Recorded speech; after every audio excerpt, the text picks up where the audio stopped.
morning, class 3 students. Please bring out your English Fiesta book. Today we will read chapter 12, Fly the culprit. Fly किसको बोलते हैं? मक्खी को. हमारे घर में फ्लाइज होती हैं ना, मक्खियाँ.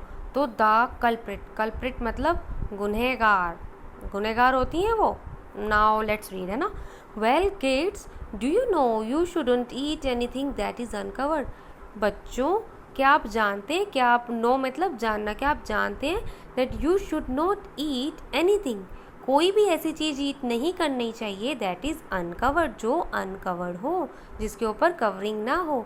वाई, पर ऐसा क्यों कहते हैं? Let's find out. आओ चलो पढ़ते हैं इस चैप्टर में, है ना.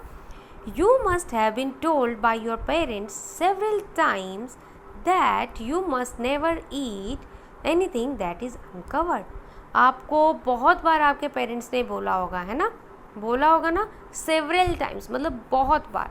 क्या बोला होगा? दैट यू मस्ट नेवर ईट, आपको ऐसी चीज़ नेवर मतलब कभी भी नहीं ईट करनी चाहिए, एनीथिंग दैट इज़ अनकवर्ड, जो कि अनकवर्ड हो, जिसके ऊपर कवरिंग ना हो. और buy street food from hawkers, या जो स्ट्रीट फूड है, सड़क पे बिकने वाला. स्ट्रीट क्या होती है? सड़क होती है ना.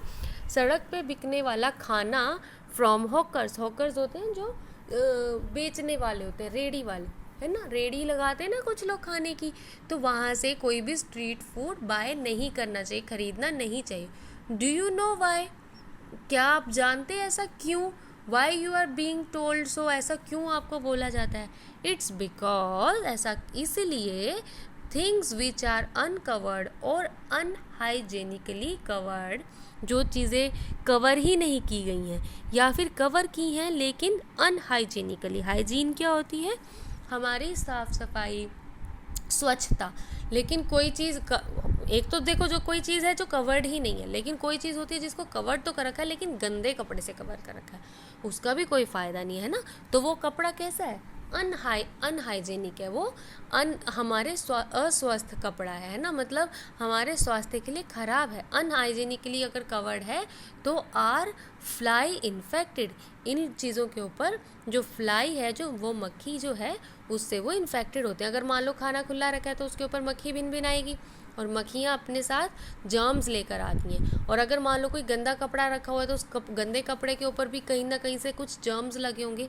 तो इसीलिए हमें स्ट्रीट फूड नहीं लेना चाहिए और अनकवर्ड खाना नहीं खाना चाहिए.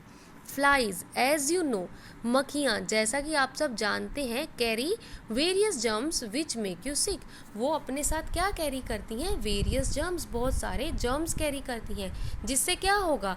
दैट मेक यू सिक, आप बीमार हो जाते हो, आप सिक हो जाते हो. बट हाउ, अब ये कैसे होता है? चलिए पढ़ते हैं.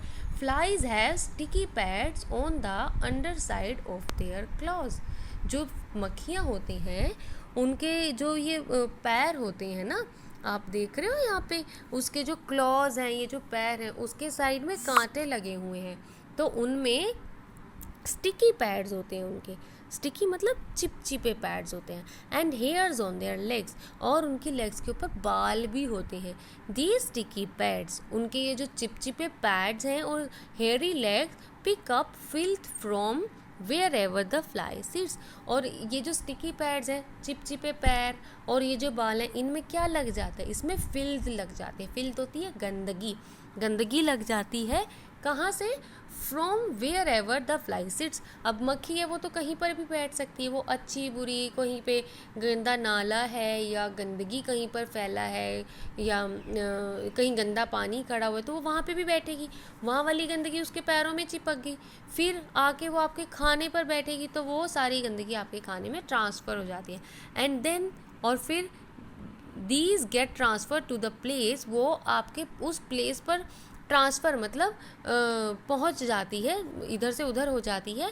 और substance it sits on next, जैसे ही किसी दूसरी चीज़ पे बैठती है उस पर वो ट्रांसफ़र हो जाती है. The common house fly is a small creature in size, जो घर में जो मक्खियाँ घूमती हैं उसे हाउस फ्लाई बोलते हैं ना, मक्खी जो होती है. अब फ्लाइज तो कई तरह की होती है, मधुमक्खी भी फ्लाई होती है, लेकिन जो घर में घूमती है मक्खी उसे हम हाउस फ्लाई बोलते हैं. तो ये कॉमनली मिल जाती है, सब जगह कॉमन होती है ना. Is a small creature in size, बहुत छोटा सा क्रिएचर है साइज में. But the amount of suffering and death it can cause, लेकिन जो सफरिंग, जो आपको ये परेशानी और डेथ, कई लोगों को तो डेथ तक हो जाती है इससे होती है, can not be compete by even an army, वो तो एक सेना भी नहीं लड़ सकती उससे, तो क्योंकि ये तो अपनी समझदारी है। अगर मान लो आपने कोई गंदा खाना खा लिया, आपको बीमारी हो जाएगी, और आपने सही वक्त रहते इलाज नहीं कराया, या वो बीमारी इतनी ज़्यादा फैल गई कि हमें डेथ तक हो सकती है। इसलिए हमें अपना खाना जो है वो अनकवर्ड कभी नहीं खाना चाहिए, और उसमें तो आर्मी भी कुछ नहीं कर सकती है ना। It cause suffering to people, ये क्या करती है, लोगों को परेशानी देती है। कैसे? As it spreads a number of diseases, क्योंकि स्प्रेड मतलब फैलाती है।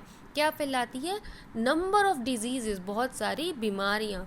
With the help of its hairy feet and legs, अपने ये जो गंदे से पैर हैं, हेयरी फीट और लेग्स हैं, उससे वो बीमारियाँ फैलाती है। This happens because it feeds as well as breeds in filthy places, और ऐसा क्यों, ये गंदी जगह पर क्यों बैठती है? क्योंकि ये गंदी जगह पर खाना मिलता है इसको, और वहीं पर ही ये ब्रीड करती है, साफ जगह पर नहीं बैठती। ये फिल्दी जगह मतलब गंदी जगह पर ही बैठती है, वहीं पर फीड करती है और वहीं पर ब्रीड करती है। फीड मतलब वहीं से खाना खाती है, और ब्रीड मतलब वहीं पर अपनी नेक्स्ट जनरेशन, अपने बच्चे पैदा करती है। Also the fly has sticky pads under its claws which help it to walk upside down, और आपने कभी देखा है इसके जो पैड हैं वो स्टिकी होते हैं, तो इस वजह से ये उल्टा भी चल सकती है। कैसे चल सकती है? अपसाइड डाउन मतलब नीचे से ऊपर की तरफ चल सकती है ना। On the ceiling with its utter ease, ये छत के ऊपर भी चल सकती है, देखा है ना आपने, कहीं पर भी चलती है। तो इसके इतने पाँव चिपचिपे होते हैं कि ये छत पर भी आराम से चल सकती है। These prevent it from falling off the ceiling, और ये स्टिकी पैड्स की वजह से ही ये छत से गिरती नहीं है। अब हम लोग तो कोई भी देखो जानवर छत पर, देख छिपकली आपने देखी है, क्योंकि छिपकली में भी वैक्यूम होता है, उसका भी एक तरीका, उसकी वजह से वो चल पाती है। और कोई इंसेक्ट इतनी आसानी से नहीं चल पाता, लेकिन मक्खी जो है वो चल पाती है, क्योंकि इसके स्टिकी लेग्स होते हैं, और वो उसको सीलिंग मतलब छत होती है ना हमारी, जो हमें घर में से जो छत दिखती है, एक तो ऊपर होती है वो रूफ बोलते हैं उसे, और जहाँ पर पंखा लगा होता है उसे हम सीलिंग बोलते हैं। तो सीलिंग पर वो आराम से चल पाती है, और wherever else it may be walking, ये कहीं पर भी अगर चल रही होती है तो इसीलिए ये नहीं गिर पाते, और इसीलिए ये गंदगी जो है वो हमारे खाने में ट्रांसफ़र कर पाती है। So we should never eat the uncovered food. So children, to stay healthy what should you do, तो बच्चों हेल्दी रहने के लिए हमें क्या करना चाहिए? ये नीचे एक बच्चा दिखा रहा है ना, क्या कर रहा है?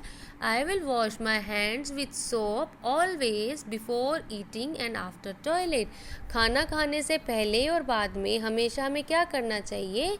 वॉश आवर हैंड्स, अपने हाथों को धो, विथ सोप, साबुन से धोना चाहिए। और टॉयलेट में भी अगर आप जाकर आ रहे हो तो वो गंदी जगह होती है, तो वहाँ से आकर भी हमेशा हाथ धोना चाहिए। और अब जब से ये कोरोना महामारी आई है तो उसमें तो हम लोग हमेशा अपना हाथ ही धोते हैं ना। देखो ये भी एक फ्लू है, अगर आप अपने वॉश रेगुलरली वॉश कर रहे हैं तो आप बहुत सारी बीमारियों से वैसे ही बच सकते हैं। सेकंड क्या है? I will never eat uncovered food और स्ट्रीट फूड, कि बिना ढका हुआ खाना या सड़क से लेके मैं खाना कभी नहीं ईट करूँगा।